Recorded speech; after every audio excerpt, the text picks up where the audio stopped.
आइए हम इस डायग्राम की तरफ देखें और ये डायग्राम बता रहा है कि एपोप्टोसिस को एग्जीक्यूट कौन करता है। जब CED3 जीन की डिस्कवरी हो गई और उसको उसके प्रोडक्ट के बारे में जानकारी हो गई तो डिस्कवरीज होने लगी और ह्यूमन में भी होमोलॉगस फैमिली ऑफ प्रोटीन्स मिलने लगे जो बिल्कुल उसी CED3 की ही तरह से थे। और वो जो CED3 की तरह के जो होमोलॉगस फैमिलीज ऑफ प्रोटीन्स मिली उन प्रोटीन्स को कहा गया कैस्पेजेस।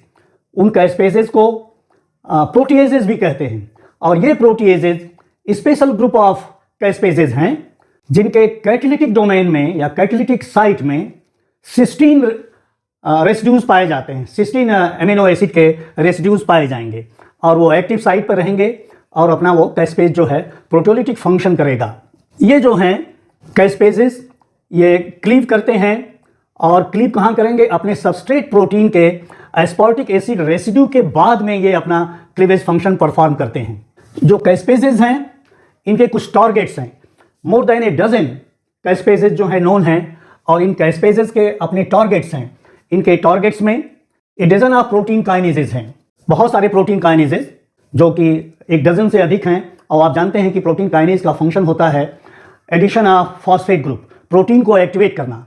तो इनके जब टारगेट में ये प्रोटीन काइनेजेस हैं तो नेचुरली इनको ये कट करेगा, इनका क्लीवेज करेगा और इन प्रोटीन्स को वो इनएक्टिवेट करेगा। इसका एक बहुत अच्छा एग्जाम्पल है कि फोकल एडिशन काइनेजेस जिसको फॉक कहेंगे, FAK, ये सेल से सेल के एडिशन को ख़त्म करते हैं। एपोप्टोसिस में सेल श्रिंक करता है और कंडेंस होता है। तो जब सेल से सेल का एडिशन समाप्त होगा तब जाके वो श्रिंकेज होगी और कंडेंस होगा। दूसरा जो कैप्सिस का टारगेट होगा वो लामिन्स होगा। लामिन्स कहाँ पाए जाएंगे? ये न्यूक्लियर मेम्ब्रेन के इनर लाइनिंग में ये उसको शेप देने में हेल्प प्रोवाइड करते हैं। तो ये जो लामिन्स प्रोटीन हैं इनका वो ब्रेकडाउन, इनका फ्रेगमेंटेशन करेगा। जो थर्ड इसका टारगेट होगा वो साइटोस्केलेटन होगा। तो जो साइटोस्केलेटन की प्रोटीन्स हैं जैसे ट्यूब्यूलिन है, एक्टिन है, इस तरह की जो सारी प्रोटीन्स साइटोस्केलेटन के फॉर्मेशन में हैं वो सभी प्रोटीन्स का ये ब्रेकडाउन काज करेगा और साइटोस्केलेटन जो है कोलैप्स कर जाएगा। जो फोर्थ टारगेट होगा वो एक एंडोन्यूक्लियस होगा जिसको CAD कहा जाता है, इसलिए कि ये कैस्पेज एक्टिवेटेड DNase है। ये साइटोप्लाज्म में रहता है और जब ये कैस्पेज के द्वारा ये एक्टिवेट हो जाता है तब साइटोप्लाज्म से, सेल के साइटोप्लाज्म से ये न्यूक्लियस के अंदर आ जाता है और न्यूक्लियस में जब आ जाता है तो DNase का ये ब्रेकडाउन काज करता है। न्यूक्लियोसोम्स के पास से DNase को ये कट करता है। तो इस तरह से एपोप्टोसिस के लिए पूरे इवेंट्स ये पूरे करते हैं कैस्पेजेस। कैस्पेजेस जो हैं C. एलिगेंस में मात्र एक पाया जाता है और वो है CED3 कैस्पेज। ड्रोसोफिला से लगा के ह्यूमंस तक ये पाया गया है कि 7 फैमिलीज ऑफ कैस्पेजेस हैं और वो जो 7 फैमिलीज ऑफ कैस्पेजेस हैं वो डिफरेंट फंक्शन करते हैं, वो कैस्केड में फंक्शन करते हैं, अलग अलग फंक्शन अलग अलग टिश्यूज में। ये एक एपोप्टोसोम का स्ट्रक्चर है और उसमें ये देखिए ये जो CED3 का होमोलॉग है वो कैस्पेज 8 और कैस्पेज 9 है ह्यूमन में। तो ये कैस्पेज 9 है, ये एपोप1 है। एपोप1 ये स्टैंड करता है एपोप्टोटिक प्रोटीएज एक्टिवेटिंग फैक्टर। ऐसे प्रोटीएज को ये एक्टिवेट करेगा जो एपोप्टोसिस कॉज करेंगे। तो कैस्पेज 9 है और इसके एक्टिवेशन के लिए एपोप1 की आवश्यकता पड़ जाती है। जब कैस्पेज 9 की बाइंडिंग एपोप1 से होगी तब ये एक्टिवेट होने लगेगा। और साइटोक्रोम C जो कि माइटोकॉन्ड्रियल इंटरमेम्ब्रेन मैट्रिक्स में रहता है वहाँ से वो आएगा और इस कॉम्प्लेक्स के साथ वो भी अपनी बाइंडिंग कर लेगा।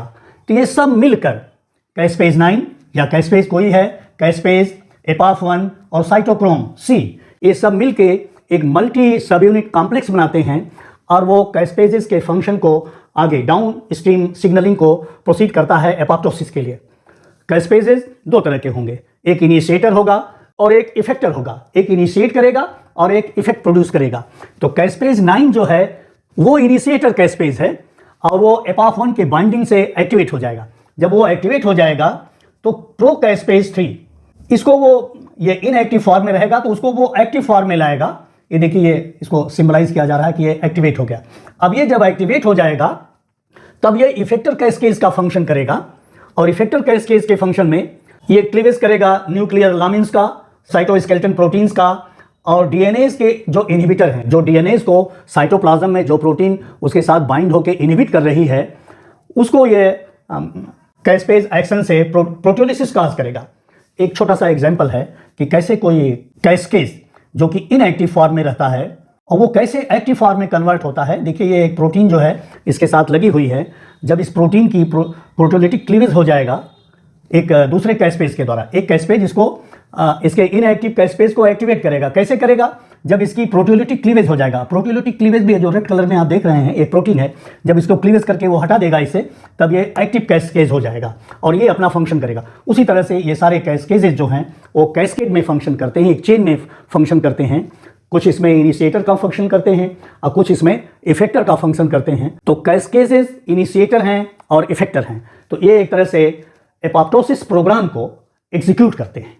सभी कैस्केजेस जो बनते हैं वो सभी इनएक्टिव फॉर्म में बनते हैं और वो दूसरे कैस्केज के द्वारा एक्टिवेट किए जाते हैं।